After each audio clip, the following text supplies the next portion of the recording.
अस्सलाम वालेकुम दोस्तों। ड्रामा सीरियल पंहिंजनि जो गद्दार जी अॼु तव्हांखे मुकमल कहाणी गौर सां ॿुधाईंदासीं। उन खां पहिरियां असांजी हिकु नंढी गुज़ारिश आहे, अगरि असांजे यूट्यूब चैनल ते त महिरबानी करे असांजे यूट्यूब चैनल खे ज़रूरु सब्सक्राइब कंदा ऐं साथ में बेल आइकन को ज़रूरु प्रेस कंदा। तो तव्हां स्क्रीन ते पिक्चरूं ॾिसी रहिया आहियो त पंहिंजनि जी गद्दार जी शूटिंग हली रही आहे ऐं उन जी तेज़ी सां शूटिंग जारी आहे।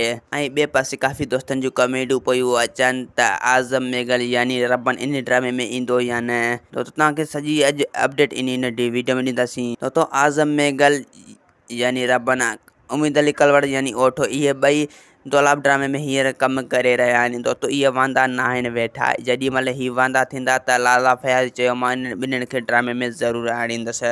यानी उम्मीद अली कलवड़ ओठो आहे, उन जी पक न आहे, बाक़ी आज़म मेघल खे इन ड्रामे में ज़रूरु आणींदुसि ऐं उन खे इन ड्रामे में हीरो ज़रूरु कंदुसि। छो जो हू हाणे दौलाब ड्रामे खे टाइम ॾेई रहिया आहिनि। हू वांदा न आहिनि दोस्तो वेठा। जेॾी महिल बि दौलाब ड्रामे जी शूटिंग ख़तमु थींदी त हू पंहिंजनि जे गद्दार में आज़म मेघल ज़रूरु कमु कंदो। छो जो आज़म मेघल पंहिंजनि जे गद्दार में हू उन जो ई ड्रामो आहे। तव्हां इहो सम्झी छॾिजो दोस्तो। असांजो इहो कहाणी जेको तव्हांजे